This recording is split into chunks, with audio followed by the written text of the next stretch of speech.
कि किलों की और महलों की बातें होती रही, खेती की, किसान की, गरीब की, नौजवान की, दलित की, पिछड़े की और मातृशक्ति की कहीं कोई बात नहीं हो रही थी। इनके 12 महीने तो समझ में ही नहीं आएगा कि बजट आया क्या है।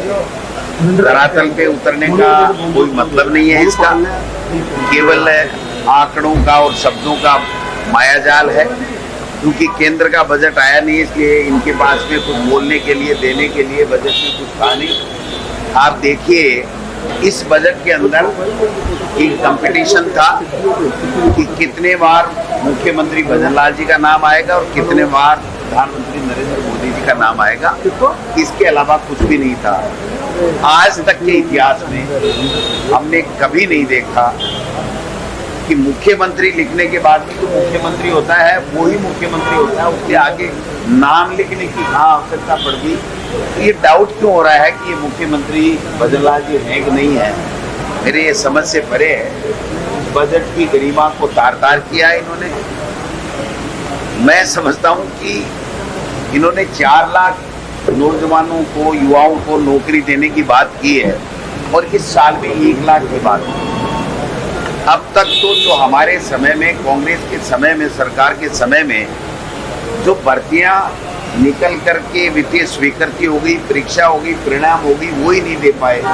तो ये कब तो किस विभाग में 1 लाख नौकरी निकालेंगे और इन 6 महीने में कैसे, बाकी के बचे हुए 6 महीने में ये कैसे कर पाएंगे। 8-9 महीने मान लीजिए आप एक तरीके से, तो कहाँ से ये भर्तियां देंगे। स्कूलें 100 खोलने की बात करें, एक विधायक को एक दे देते तो भी समझ में आती। कहाँ हमने 8000 स्कूलों को प्रोमोट किया, स्कूलें खोली, कहाँ पर इंग्लिश मीडियम 3737 स्कूल। कोई विजन नहीं है इनका किसी तरीके से। न ओपीएस के बारे में है, न 25 लाख का जो गरीब को बीमा मिलता था, स्वास्थ्य फ्री मिलता था, उसकी कोई बात नहीं है। किसान को जो हम 2000 रुपये प्रति HP जो छूट देते थे, उसमें नए किसानों के लिए वो छूट होगी कि नहीं होगी, इस बात का भी कहीं कोई नहीं है। जो 100 यूनिट बिजली फ्री थी, वो नए जो कनेक्शन ले रहे उनको मिलेगी कि नहीं मिलेगी। बड़े बड़े जो पूंजीपति, धन्ना सेठ, अडानी अंबानी जैसे लोग जिन्होंने पावर स्टेशन लगा रखे थे, उनकी इलेक्ट्रिसिटी ड्यूटी माफ करने का काम किया। ये बहुत बड़ा घोटाला सामने आएगा कि ऐसे लोगों को जो हजारों लाखों करोड़ रुपए के मालिक हैं और उनको तो छूट दी गई है और गरीब के लिए कोई छूट की कोई बात नहीं है, उसके लिए कोई विजन नहीं है। कोई नई योजना इनकी तरफ से किसी तरीके की नहीं है। शिक्षा का तो शायद डेडलाइन में इन्होंने निपटा दिया शिक्षा को।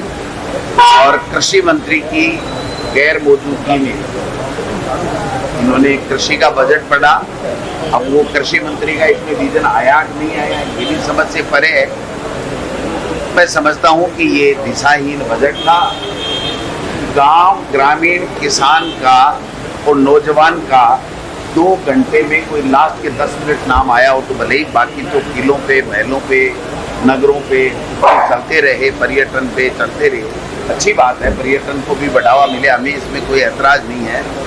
लेकिन 70-80% आबादी जो गांव में रहती है, जो विकास के लिए आज भी लालायित है कि हमारा विकास होगा, हमने सरकार बनाई है और ये सरकार हमारे लिए कोई अच्छी योजनाएं लेकर के आएगा, किसान की आमदनी बढ़ेगी, प्रति व्यक्ति की आमदनी बढ़ेगी, इन चीज़ों का कहीं भी इस बजट में नहीं है। और मैं समझता हूँ कि जब तक केंद्र का बजट नहीं आता तब तक इनके पास में करने धरने के लिए कुछ भी नहीं है। जो अंतरिम बजट दिया था उसकी भी एक भी घोषणा आज की तारीख तक धरातल पे नहीं उतरी है। और ये जो बजट है वो केवल हवा ही रह जाएगा, किले और महलों की बात करने वाला बजट रह जाएगा। लोग इनको गांव में जब जाएंगे, अभी मेज हम दबा रहे थे, इनको गांव में जाएंगे तो पूछेंगे भाई हमारे गांव के लिए क्या लेकर के आए, कौन सी सड़क लेकर के आए हो। ERCP के लिए जो ये बात कर रहे हैं 10,000 करोड़ की, ये वित्तीय स्वीकृति जारी हो गई थी, टेंडर प्रक्रिया हो रही थी।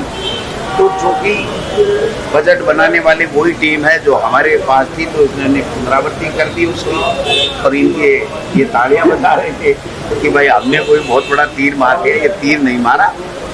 जो हमारे समय में घोषणाएं थी और जो हमारा विजन था, उसी को थोड़ा बहुत अगर कहें तो उसको आगे बढ़ाने में एक दो चीज़ों में इन्होंने काम किया, बाकी ये बहुत ही ग्राम, किसान, ग्रामीण, युवा, SC, ST, OBC, गरीब, स्वर्ण, इन सब के को निराश करने वाला है और नौजवानों को तो विशेष रूप से ये निराश करने वाला है।